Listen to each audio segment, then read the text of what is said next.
I'm fishing today in Broadbeach in Queensland, so up here for about a week on a holiday. I can see the Nerang River from the apartment that I'm in, so I always take a minimum of gear with me so I can fish just about anywhere. Now, because we have to hire a car up here and we won't have one every day, I can't really drive that far. It's really convenient for me to have an apartment near the water, so I'm fishing wherever I can. As you can tell, as you can hear, there's a lot of construction around me, so there's probably not ideal conditions simply because the noise, the vibrations, even dust and things like that falling into the water probably doesn't make it ideal. But we are into more tropical areas, so further north of Victoria that you go, more tropical area, the more fish you will tend to get. So I'm fishing for my favourite thing here is going to be bream. And so all I've done is I bought some easy to store tackle in my bag for the flight, a collapsible rod and a minimum of gear, but just stuff that I can carry over so that I don't have to put it on as extra baggage. So this is all stuff that just fitted into my suitcase. I'll just show you what I've got, because if you're going to go anywhere, if you're going to have stuff in your car that you can use anywhere, if you're going on a trip anywhere, if you're going to go, even just say that you want to go for a weekend, or you're going to go to a winery or see a friend in the country, having a minimum of gear in the boot of your car and the baggage you've got always means that there's a chance that if you can go fishing, you've got something to fish with, and so you can go light, but you can still have a bit of fun. So what I've got here, I'll just show you. I have basically this is a rod holder. It's a very sort of stiff rod holder that can take a bit of weight. So I've got a fairly expensive traveling rod. It's always best to have that protected, so it just basically collapses and fits into this thing here, and you could step on that and not actually damage the rod. The rod is simply a graphite telescopic rod. It's got a really nice action in it. It's a nice little spin rod, and as you can see, and I've got the reel on it. Obviously when I pack it I don't have the reel on it, but that basically just extends. Oops. Eventually it does anyway. That just basically extends out to about 2.1 meters, and it's got quite a good stiff action on it, so it's great for touch fishing, and it's great for spinning, and also I do a lot of bait fishing with it. And then what I do is I normally have a small bag that I take. Unfortunately the bag that I had got torn, so I had to buy another one which is much bigger than I normally take, but I just have that to carry my gear around. And then out of all of that, basically a tackle box that fits on the bottom of my suitcase with all the basic gear that I need. Small towel, always, just to sort of keep your hands and that clean when you're actually dealing with the fish and the bait and everything else. 4 or 5 burley cages of different types, so that I've got something always to have burley in. And then what I do, I go to the supermarket, I buy some breadcrumbs. I always have a stiff plastic bag in that I take with me. I've mixed up my burley in that, and then a couple of small containers that I can put bait in and carry those around. So the bait I get when I arrive. What I'm using here today, there are actually no tackle stores that I know of in Broadbeach. I've looked it up, I Googled it, can't find it. I'd have to go up to Surface Paradise if I wanted to get bait. So rather than do that, go to the supermarket, and there is plenty of stuff there that you can catch local fish on. So I bought just simply half a dozen raw prawns, fantastic for a lot of fish in this type of water. And I also bought some chicken breast, and the chicken basically I'll cut up in small cubes, and I'll be using that. But the one thing I do with that is I don't just use that in its standard form. Chicken has got the right texture for being like other fish, flesh if you like, so fish will take that, fish will go for it readily. But if you spice it up with a tiny bit of something like garlic salt or something that gives off a bit of aroma, then you double your chances of the fish finding the bait. And they seem to always want the prawns, but the prawns come off easy. So usually I have the chicken there as a backup because they still take it. I've caught plenty of fish in the past in Victoria and up here on chicken, and it's a great standby bait, and really it's quite cheap, it's easy to get, and you don't have to buy you don't have to go and travel far to buy bait. It's always close if you've got a supermarket around. So I'll stage that today, get everything set up, see how we go. I've had a number of emails about how I prepare the area I'm going to fish with burley. Now I've said all along I always use burley cages, so I can cast out to the spot that I'm going to fish, and the burley is in the cages that I'm fishing with. That is the burley out there. But the other way is, if I'm close enough, I'll make up burley and just throw it in myself. I don't have my standard burley pellets with me today, but what I do have is just some burley that I've made up. All of this stuff just comes from the supermarket, and what I've done is I'm just making it into balls about this size, I guess the size of an apple. What I'll do is I'll throw that into the spot. I'm close enough now, I'm fishing under a bridge. It's a terrible day, it's raining. There was wind, but that's died down, which is good, because that sometimes puts the fish off, but the rain can be good. And what I'll do now is I'll just throw these into that spot. So it's just an underarm throw to a spot, and I'm trying to keep them within the radius, really, of a dinner plate if I can. They usually spread a bit wider than that, but it's always better to try and get them into a small area to concentrate the fish. The other thing is that if you're fishing into moving water, and this is an estuary, so it's moving, you have to cast far enough upstream so that you anticipate how long it will take for that to actually land on the bottom. So it'll come in at an angle. So I cast in upstream, I sort of calculate the flow and work out where roughly it will land, and then I can sort of fish over the top of that. So that's what I'll be doing. Throwing these in, I'll throw about 4 of these in to start with. That really will bring the fish from everywhere around, I'm hoping, and get them biting. And then all I'll do then is just work off my burley cage, because I know at least that is very, very close to my bait. So even if these are a little bit off, then and they move a bit, they will still do their job of bringing fish up, but my burley cage and burley there is the thing that's really going to attract them to the hook. So just throw this last one in, and then I'll get to the fishing.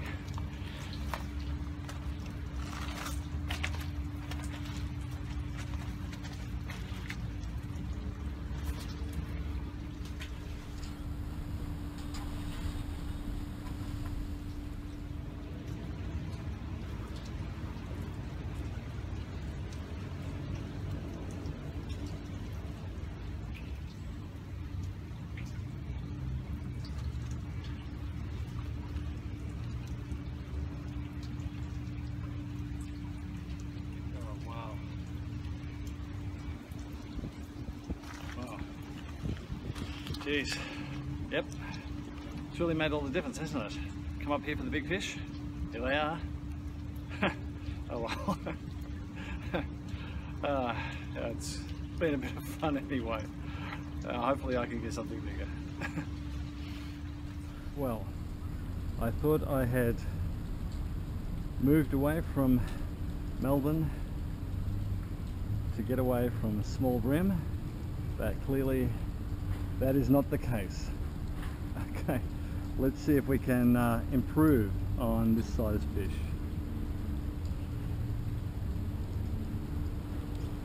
Okay, very, very small.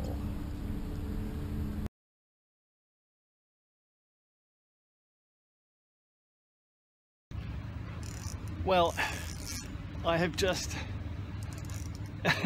hooked into something and it has just taken off. Oh, it just has gone. And you got one? I'm not going to stop this. You get him.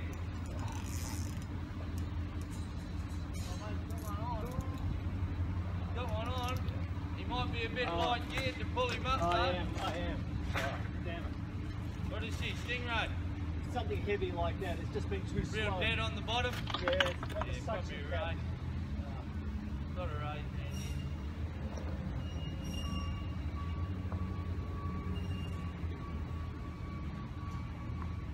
Keep the pressure on him. He got his camera set up there and video taping his fishing.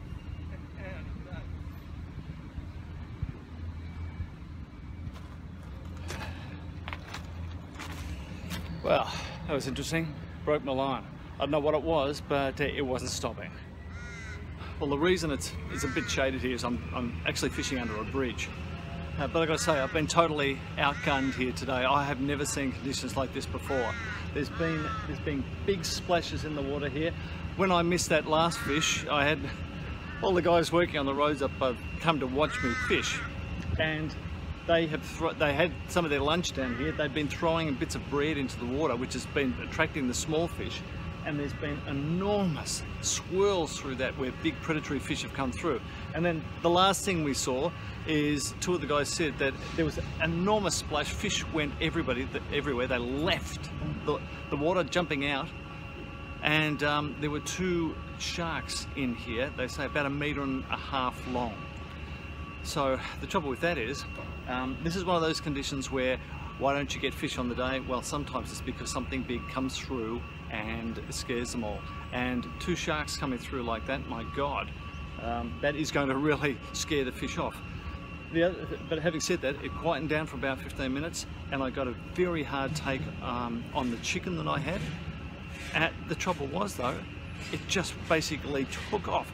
Rod went over, I was holding it, but it sped so fast it actually broke the line. The trouble is, I only bought 3.5 meter line here. Sorry, 3.5 kilogram line, and it's just not tough enough for the conditions here. I fished here before and actually caught bream, and that was fine, but the fish here today are big and savage. And there's no tackle stores around to get gear from, so I have to work out what I can do with that, but I most definitely will have to actually go up in gear if I'm going to catch anything here. It's been exciting, but I'd have to say, given what I've heard and seen today, you wouldn't want to swim in this water. It might be the last thing you do. Anyway, interesting times. One other one, and a big one.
There again, took about half my line, my line on the spool, and then just was too strong and just broke me off. Oh, these are big fish. Okay, so I was fishing here today with Shannon, and how are you, Shannon? Good, yourself? Very well, thank you. Good. And we were fishing in Broadbeach, just on the river there. And as it turns out, I thought I was getting snags, but in actual fact, Shannon told me that they're probably crabs. Anyway, I put a pilchard on my hook, and this is what I got in. So I'd been getting a few of these before, but every time you pull them in, they release. But this one here got caught up in the hook itself. And have a look at that. If you lift it up, Shannon, just to see it. Have a look at the size of that thing, and have a look at those claws. That's not something you want to play with. In fact, if you were to muck around with that thing, you'd probably never play the piano again. So, how much do you think it weighs, Shannon? Kilo maybe? Wow, how's that? A kilo-sized crab. That was on a circle hook with a piece of pilchard, and look what it brought in. So, it hadn't been a good fishing day, but I tell you what, the crabs are certainly hungry. Yeah. So this is where I'm fishing, on the Nerang River, and what I've got here is my light gear, which was far too light for any of the fish yesterday. It was typically for bream, which is what I normally go for here. I've fished here before and I've caught bream on this. This is easy to bring them in on this line, but yesterday the fish were just upscaled, very, very seriously big fish. So what I did is I went and got this El Cheapo rod from Kmart up here, the focus reel and rod by Jarvis Walker, and it's telescopic, so I can actually take it back to Melbourne, and I've got 9 kilo line on there, and that is what allowed me to get that crab in. Without that type of weight line, I would never have pulled that thing in. They are unbelievably strong because their legs grab around underneath the rocks when you try to pull them in, but I had actually hooked that in the leg, and lucky Shannon was here because I don't know how to handle the damn things, and he was able to take the hook out and then hold it properly without losing a finger. So, and then of course it was a female, so very important regulations are they must be returned, so that was returned to the water. So very, very interesting times, given that today it's very windy and I hadn't got fish, but we got that crab. So there you go. My final fishing session in Broadbeach today. It's evening, it is incredibly humid, and probably in about an hour it'll be dark. Tide's coming up, which is all good. We've had a lot of rain just in the last couple of days. I haven't been able to do anything. It's been sort of indoor stuff, and now what I'm trying to do is just pull out of here whatever might be around. The water's a little bit discoloured, there's a bit of silt in it, and unfortunately another thing that's happened is it looks like there might have been a little bit of oil .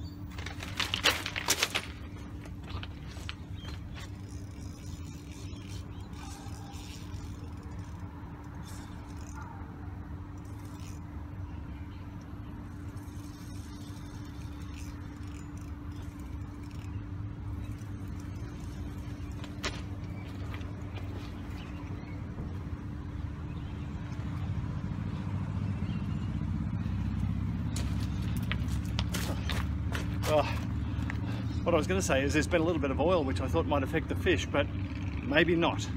Okay, so I've got a big rod in with heavy line and a lighter rod in here with lighter line.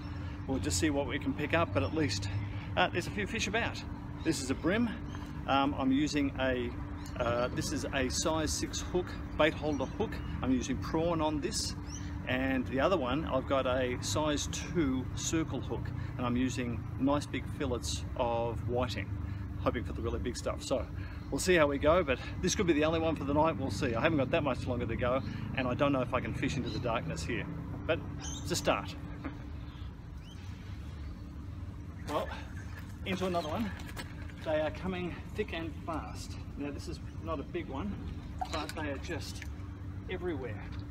Yeah, so this is a small one. I actually had quite a big bait on there. Even a small one is coming in like this.